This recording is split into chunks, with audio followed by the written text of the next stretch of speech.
नमस्कार दोस्तों, आज हम बात करेंगे भगवान विष्णु और लक्ष्मी जी की एक कहानी के बारे में। दोस्तों, एक बार भगवान विष्णु जी शेषनाग पर बैठे बैठे बोर हो गए और उन्होंने धरती पर घूमने का विचार बनाया। वैसे तो कई साल बीत गए थे धरती पर आए, इसलिए वह अपनी यात्रा की तैयारी में लग गए। अपने स्वामी को तैयार होता देख माँ लक्ष्मी ने पूछा, आज सुबह सुबह कहाँ जाने की तैयारी हो रही है? विष्णु जी ने कहा, हे लक्ष्मी, मैं धरती लोक पर घूमने जा रहा हूँ। तो कुछ सोचकर माँ लक्ष्मी ने कहा कि हे देव, क्या मैं भी आपके साथ चल सकती हूँ? भगवान विष्णु ने 2 पल सोचा, फिर कहा, तुम चल तो सकती हो, पर एक शर्त है कि तुम धरती पर पहुंचकर उत्तर दिशा की ओर बिल्कुल मत देखना। माता लक्ष्मी इस बात पर राजी हो गई और सुबह सुबह माँ लक्ष्मी और भगवान विष्णु धरती पर चले गए। अभी सूर्य देवता भी निकल ही रहे थे। रात को बरसात हुई थी, मौसम बहुत सुहाना था, चारों ओर हरियाली थी, धरती बहुत ही सुंदर दिख रही थी। धरती की सुंदरता से माँ लक्ष्मी मंत्रमुग्ध हो गई और इधर उधर देखने लगी। वह भूल गई थी कि आने से पहले वह विष्णु जी को क्या वचन देकर आई हैं। चारों ओर देखते हुए वह कब उत्तर दिशा की ओर देखने लगी, पता ही नहीं चला। उत्तर दिशा में माँ लक्ष्मी को एक बहुत सुंदर बगीचा नजर आया और उस तरफ से भीनी भीनी खुशबू आ रही थी और वहाँ बहुत ही सुंदर फूल खिले थे। यह एक फूलों का खेत था और माँ लक्ष्मी बिना सोचे समझे उस खेत में चली गई और एक सुंदर सा फूल तोड़कर भगवान विष्णु के पास गई। लेकिन यह क्या, जब माँ लक्ष्मी भगवान विष्णु के पास वो फूल लेके गई तो भगवान विष्णु की आंखों में आंसू आ गए और भगवान विष्णु ने माँ लक्ष्मी से कहा, कभी भी किसी से बिना पूछे उसकी कोई भी वस्तु नहीं लेनी चाहिए, और साथ ही उन्हें उनका वचन याद दिलाया। माँ लक्ष्मी ने अपनी भूल के लिए भगवान विष्णु से माफ़ी मांगी।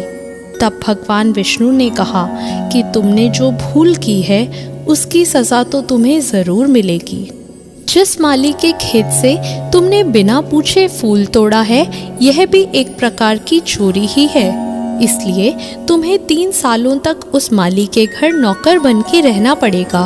उसके बाद मैं तुम्हें वैकुंठ धाम वापस बुला लूँगा। माँ लक्ष्मी ने चुपचाप हाँ कर दी और माँ लक्ष्मी एक गरीब लड़की का रूप धारण करके उस खेत के मालिक के घर गई।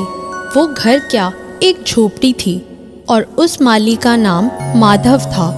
माधव वहाँ अपनी पत्नी, 3 बेटियों और 2 बेटों के साथ रहता था। वे लोग उस छोटे से खेत में काम करके किसी तरह अपना गुजारा करते थे। माँ लक्ष्मी जब एक साधारण गरीब लड़की बनकर माधव की झोपड़ी में गई तो माधव ने पूछा, बेटी तुम कौन हो और तुम्हें क्या चाहिए? तब माँ लक्ष्मी ने कहा, मैं एक गरीब लड़की हूँ, मेरी देखभाल करने वाला कोई भी नहीं है, मैंने कई दिनों से खाना भी नहीं खाया है, आप मुझे कोई भी काम दे दो, साथ में मैं आपके घर का भी काम कर दिया करूँगी, बस मुझे अपने घर के कोने में आसरा दे दो। माधव बहुत ही अच्छे दिल का आदमी था, उसे दया आ गई, लेकिन उसने कहा, मैं तो बहुत ही गरीब हूँ, मेरी कमाई से मेरे घर का खर्च मुश्किल से ही चल पाता है, लेकिन मेरी 3 की जगह 4 बेटियां होती तो भी हमें गुजारा करना पड़ता। इसलिए अगर तुम मेरी बेटी बनकर जैसा रूखा सूखा हम खाते हैं उसमें खुश रह सकती हो तो बेटी अंदर आ जाओ। माधव ने माँ लक्ष्मी को अपने झोपड़े में शरण दे दी। माँ लक्ष्मी के माधव के घर आने के दूसरे दिन से ही माधव को इतनी आमदनी हुई कि उसने शाम तक एक गाय खरीद ली। फिर धीरे धीरे माधव ने काफ़ी ज़मीन खरीद ली। अब उन सब ने अच्छे कपड़े बनवा लिए, बेटियों और बीवी ने गहने भी बनवा लिए और एक पक्का मकान भी हो गया था। माधव हमेशा सोचता था कि मुझे यह सब इस लड़की के आने के बाद ही मिला है। इस बेटी के रूप में मेरी किस्मत आ गई। अब 3-4 साल बीत गए थे, लेकिन माँ लक्ष्मी अब भी खेतों में काम कर रही थी। एक दिन जब माधव खेतों से काम करके घर आया तो उसने अपने घर के दरवाजे पर एक देवी स्वरूप गहनों से लदी एक औरत को देखा।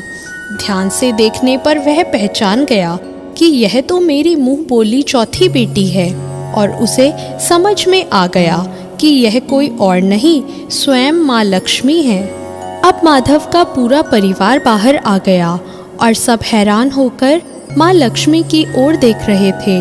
माधव बोला, माँ हमें माफ़ कर दो, हमने आपसे खेत में और घर में काम करवाए, ये हमसे कैसा अपराध हो गया माँ, हमें माफ़ कर दो।